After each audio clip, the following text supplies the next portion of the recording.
তাড়াতাড়ি মায়ের কাছে পৌঁছতে পারবো না। আমাদের পুজো দেওয়া হয়ে গেল, মন্দিরে কত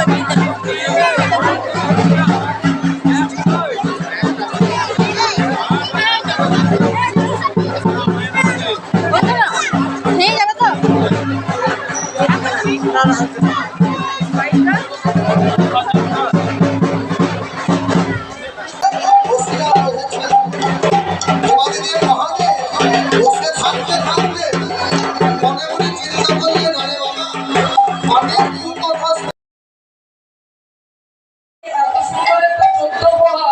মানবদেহ বাড়ি দিয়েছেন, তার জন্য কি ভগবানকে বাবা কিছু দিতে পেরেছে?